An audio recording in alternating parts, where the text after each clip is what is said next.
한국의 연간 쌀 소비량은 약 400만 톤. 쌀은 수천 년 동안 우리 밥상의 주인공이었다. 만약 밥만 먹어도 건강을 지킬 수 있다면 어떨까? 밥이 보약이라는 옛말이 원자력의 힘으로 시작되고 있다. 정읍 방사선 연구소. 벼 6종장에 다양한 기능성 쌀들이 심어져 있다. 대부분 특정 영양 성분을 증가시킨 기능성 쌀들. 최근 연구소에서는 필수 아미노산이 기존 벼보다 3배나 많은 고아미노산 벼를 만들어냈다. 벼는 세계 3분의 2 인구가 주식으로 사용하고 있습니다만은 그 종실 내에 그 필수 아미노산 함량이 적은 게 문제가 되었습니다.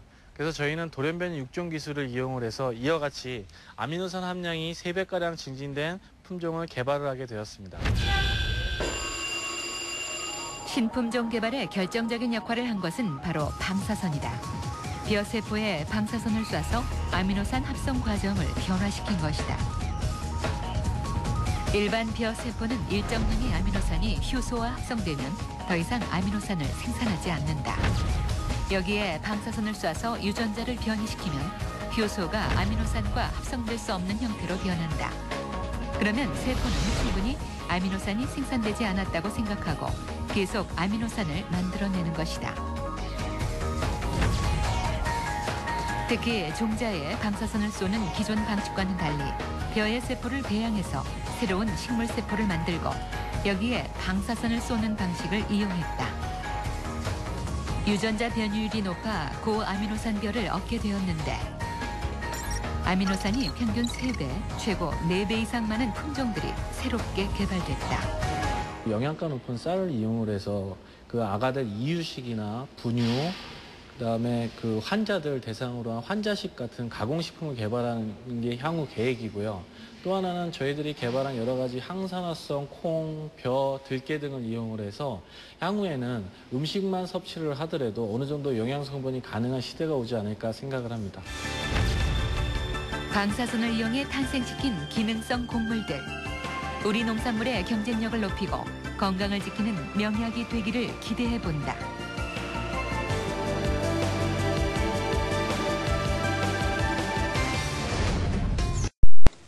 네, 이렇게 수입 농산물로 농가의 피해가 적지 않지만 다행스럽게도 새로운 농법과 품종을 개발하려는 노력은 이어지고 있습니다. 현용준 기자입니다. 좋기로 유명한 녹원찰벼는 까다로운 재배법 때문에 농사짓기가 어려웠습니다.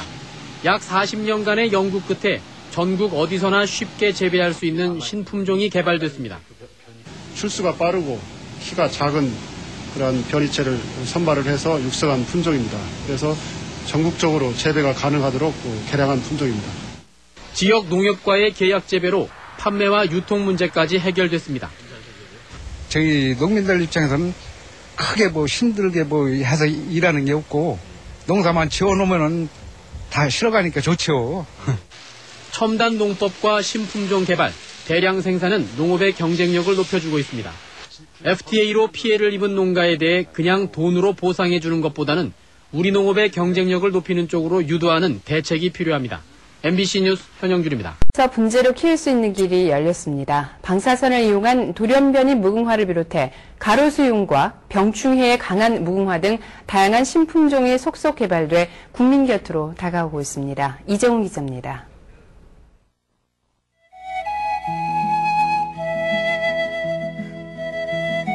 나라꽃 무궁화 꼬마. 5년생이지만 키가 40cm 정도밖에 되지 않아 아파트 베란다나 사무실 등 실내에서 키울 수 있는 신품종입니다. 꽃과 잎의 크기도 기존 무궁화의 절반에 불과합니다. 분재용으로 적당한 크기인데다 즙액이 적어 병충해가 적은 것이 장점입니다. 방사선을 이용한 돌연변이 무궁화 신품종 꼬마가 국립종자관리소에서 3년간 재배심사를 마치고 최근 정식 품종으로 등록됐습니다.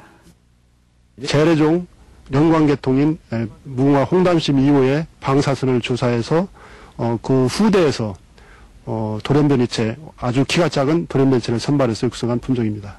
크기가 큰데다 진딧물 등 병충해 관리가 힘들어 실내에서 키우기가 어려웠던 단점을 없앴습니다. 꼬마와 함께 또 다른 돌연변이 신품종 창에도 2년간의 재배 심사를 마쳐 새 품종으로 등록됐습니다. 창에는 크기가 원 품종인 각창보다 크고 꽃색이 보라색에 푸른빛을 띠어 밝은 색상을 나타내며 단심 부분이 진한 붉은색을 띠는 꽃색변이 품종입니다. 한국원자력연구소는 방사선을 이용한 돌연변이 육종기술로 다양한 신품종을 개발해 일반에 보급한다는 계획입니다. 지금까지 나와 있는 무궁화보다도 꽃 색깔이 더 화려하고 모양도 좋고 그런 것들이 또 개발을 해야만이 모든 국민들이 사랑을 이렇게 국민들한테 사랑을 받는 그런 무궁화가 되리라고 봅니다. 한국원자력연구소가 관리하고 있는 무궁화 유전자원은 모두 200여 종. 나라꽃 무궁화의 정체성을 지키고 품종의 다양성 확보 등을 통해 무궁화를 국민 곁으로 되돌리는 계기를 마련하고 있습니다. YTN 이정우입니다. 난 애호가들이 선호하는 관상용 난을 국내 연구진이 방사선 기술을 이용해서 돌연변이 희귀종으로 만들어 대량 생산에 들어갔습니다. 이정우 기자가 보도합니다.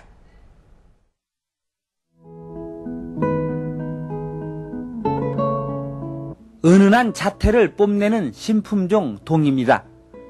수입 동양란 신비디움 대국의 돌연변이 신품종으로 잎 가장자리에 황금색 줄무늬 등 동양란의 아름다움을 그대로 간직하고 있습니다.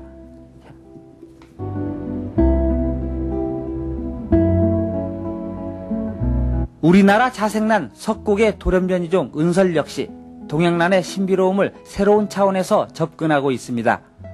흰 꽃은 향이 맑고 깨끗하며 순백색이면서 꽃잎에 핑크빛 홍조를 띠고 있어 새색시를 연상케 합니다. 한국원자력연구소 강시용 박사팀이 국내 난 전문업체와 공동 개발한 이들 신품종 탄생에는 방사선 기술과 6년이라는 시간이 걸렸습니다. 이번에 개발된 품종은 조직배양체에다가 방사선을 주사해서 거기서 나온 돌연변이체를 선발해서 개발된 품종입니다.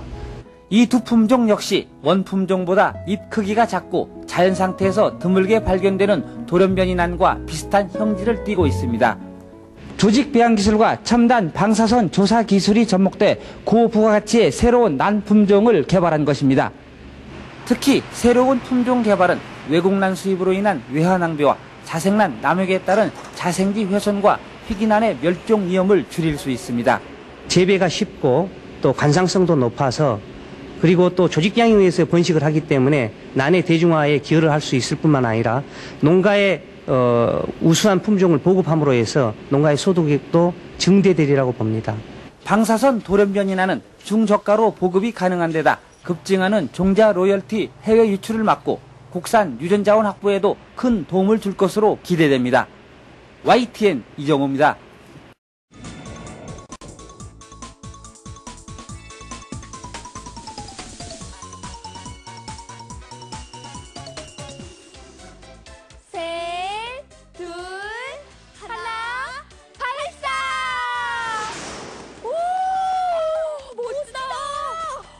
멋져. 창석아, 2008년 올해는 우리나라 우주 분야에도 아주 특별한 해가 아니겠어?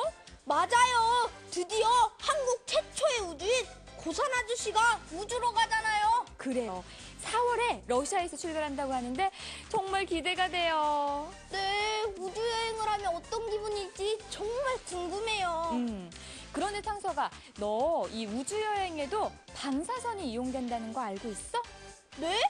아니, 우주하고 방사선하고 무슨 관련이 있어요? 글쎄, 어떤 관련이 있을까? 우리 창석이가 직접 한번 알아볼래? 좋아요. 그럼 저와 함께 출동 생생 사이언스 속으로 다 함께 출발!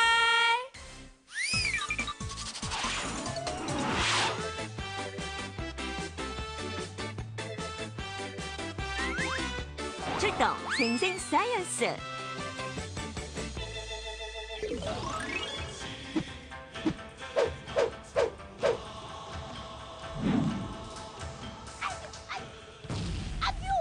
장서가, 너 아까부터 뭐 하는 거야?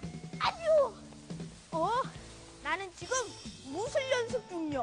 악당들을 물리치는 정의의 사도이기 때문이지. 나는야 지구를 지키는 청성맨. 뜬금없이 그게 무슨 소리야? 내가 실은 영화를 봤는데 말이야. 우주 탐험을 떠난 사람들이 있었는데 우주에서 어떤 폭풍을 만난 뒤로 몸이 슈퍼맨처럼 변한 거야. 그들이 지구를 지키는데 우와, 정말 멋지더라고. 재미있는 영화를 봤구나. 상상 속의 이야기지만 사실인 부분도 있어. 정말? 그게 뭔데? 바로 우주에서 만난 폭풍인데 그것을 우주 방사선이라고 해. 우주 방사선? 우주에도 방사선이 있단 말이야? 그럼! 짠! 자, 신기한 우주 방사선의 세계로 떠나보자고. 아싸! 우주를 지키는 종이의 사도 출동이다. 생생 원자력 여행. 우주 여행의 필수품 방사선. 우주 방사선을 만나러 간 우리 친구들 어디로 갔나요? 아니, 원자야. 여긴 우주가 아니잖아. 저길 한번 봐봐. 어디? 아니, 저건? 아니, 지금 뭐 하시는 거예요? 난을 돌보고 있지. 난이요? 이것이 우주에 갔다 온 씨앗이 자란 난이야. 아니, 이게 우주에 갔다 왔다고요? 네, 은설은 우주 방사선을 흠뻑 준 씨앗이 자란 난인데요. 우주에서 쏟아져 나오는 엄청난 빛 에너지인 우주 방사선. 이것이 바로 씨앗을 변신시킨 주인공입니다. 과연 어떤 마법을 부렸을까요? 우주로 보내진 씨앗을 우주 방사선에 직접 노출시키면 빵야. 우주 방사선의 맛이 어때? 우주 방사선을 쪼인 씨앗은 그 DNA가 변하면서 돌연변이로 다시 태어나게 됩니다. 지구로 돌아온 이 씨앗들은 별도로 길러지는데요. 예전과는 다른 특성을 갖게 되지요. 일반 난들은 잎들이 이와 같이 전체가 초록색이야. 그런데 우주 방사선을 조사를 하고 나면 하얀 줄무늬가 들어가거든. 이런 것들은 지구상에 존재하지 않기 때문에 아주 희귀한 식물로 인정을 받고 있어. 은설을 비롯해서 방사선에 의해 새롭게 탄생된 품종들은 그 희귀성과 아름다움 때문에 시장에서도 가치를 인정받고 있습니다. 이렇게 우주 방사선을 이용해서 새로운 품종을 만드는 것을 우주육종이라고 하는데요. 난뿐만 아니라 국화, 무궁화 등 방사선 돌연변이를 이용한 다양한 품종 개발이 연구되고 있지요. 특히 올 2월에 출발할 러시아 화물 우주선 프로그레스호에는 벼와 콩, 유채 등 우리나라 토종씨앗 11종이 함께 탑재될 예정인데요. 병충해에 강하고 영양가도 높은 신품종이 탄생하길 기대하고 있답니다. 그렇구나. 야, 우주인 따와. 왜 안 와?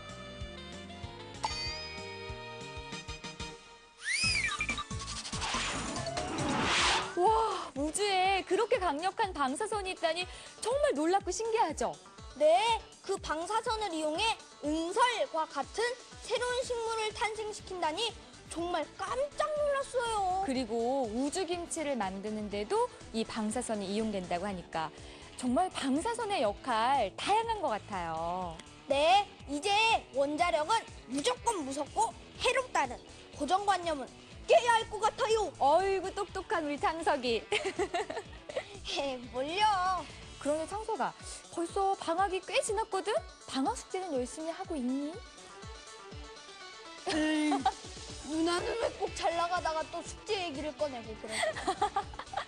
네, 우리 신나라 과학나라 친구들도 새해 결심한 거 잊지 말고 숙제도 미리미리 하면서 알차게 보내길 바랍니다. 네, 신나라 과학나라 친구들, 그럼 다음 이 시간에 또 재미있는 이야기로 만나요. 안녕!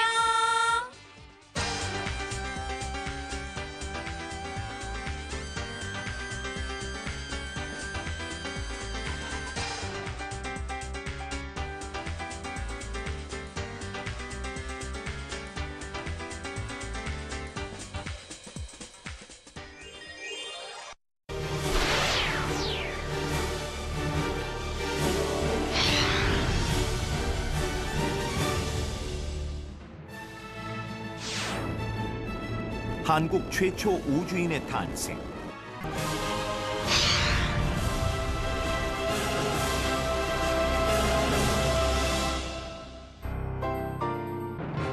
장차 한국 과학기술의 발전을 앞당길 우주인의 과학 실험 임무를 살펴보자. 미세 중력이 작용했을 경우 식물 발화 생장에는 어떤 변화가 있을까?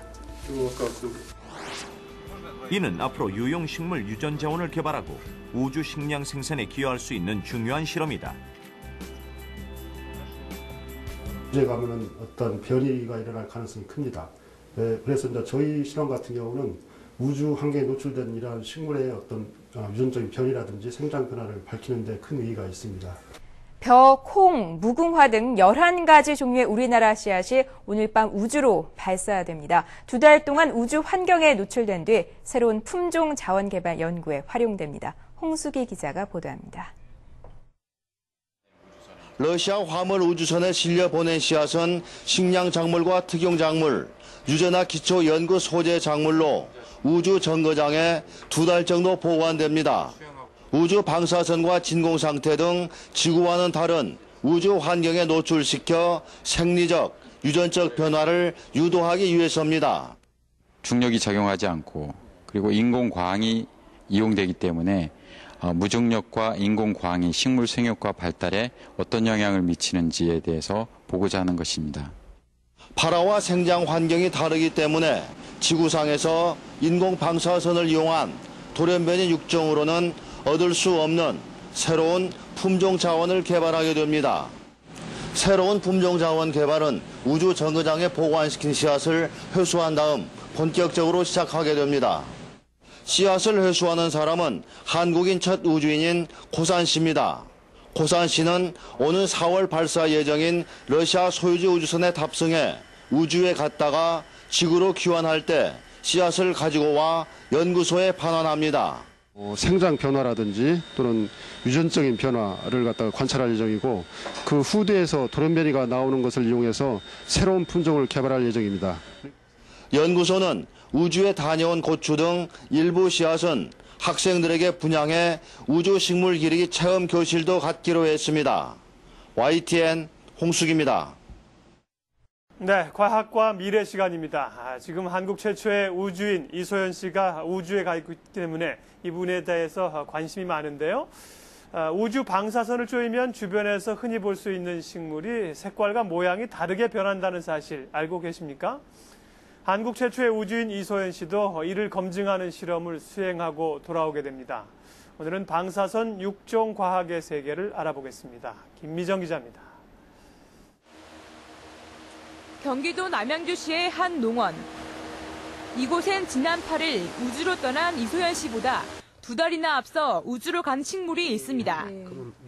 토종난 진도석꽃과 풍란, 2만 개의 씨앗이 길이 3cm의 캡슐에 담겨 국제우주정거장으로 운반됐습니다.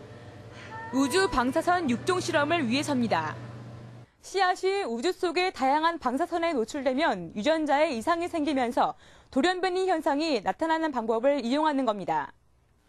우주에서 2달간 방사선을 쪼인 난초 씨앗이 오는 19일 지구로 돌아와 꽃을 피우는 데 걸리는 시간은 최소 2, 3년. 이 난초는 꽃잎의 색깔과 이파리 무늬 등의 변형이 생깁니다. 새로운 난으로 재탄생하는 겁니다. 잎에 줄무늬가 있어서 관상 가치가 높다든지 또는 향기가 더 좋아지고요. 그리고 식물이 외화가 되고 또 병충해에 강한 그런 특성을 가지고 있습니다. 희귀난이 일반 난보다 수십 배까지 가격이 비싸진다는 것을 감안하면 우주 난의 값은 상상을 초월합니다. 전북 정읍의 방사선 과학연구소. 방사선을 이용한 유전자 변이 실험이 한창입니다. 이미 수개월 전에 방사선을 쬐은 식물들. 원래 품종보다 잎의 크기가 작고 자연 상태에선 잘 발견되지 않는 이파리 무늬를 볼 수 있습니다. 감마선이라고 하는 방사선을 이용을 하게 되는데요. 이 방사선을 이용하게 되면 식물체 내의 세포를 건드려줌으로 인해서 그 이후에 있을 신호 전달 체계에 변이를 만들어주게 됩니다. 그래서 이러한 원리에 의해서 기존에 없었던 새로운 어떤 그런 개체들이 만들어지게 되는 거죠. 방사선 육종은 이미 전 세계적으로 활발하게 이용되고 있는 육종 기술입니다. 조직 배양 기술을 방사선 기술에 접목시키면 고부가가치 산업으로 탈바꿈할 수 있기 때문입니다. 우리나라도 지난해엔 3,000주의 방사선 육종란을 대만에 수출했고 올해도 10,000주가 추가로 수출됩니다. 액수로 따지면 모두 10만 달러에 달합니다. 국가 경쟁력이 높은 우리 품종을 갖는다는 것이 굉장히 중요하고요. 그래서 짧은 기간 동안에 우리 품종을 만들어낼 수 있는 방법이라는 장점이 있고 한국 최초 우주인과 함께 이번 우주 육종 실험에 참가한 국내 씨앗은 모두 11종으로 민들레와 코스모스, 무궁화, 벼, 콩 등이 포함됐습니다. 한 해에 종자 사용료로만 해외로 빠져나가는 돈이 무려 150억 원에서 200억 원. 방사선 돌연변이 육종 기술은 급증하는 종자 사용료를 줄이고 국산 유전 자원 확보에 새로운 전기를 마련할 성장 동력으로 떠오르고 있습니다. KTV 뉴스 김미정입니다.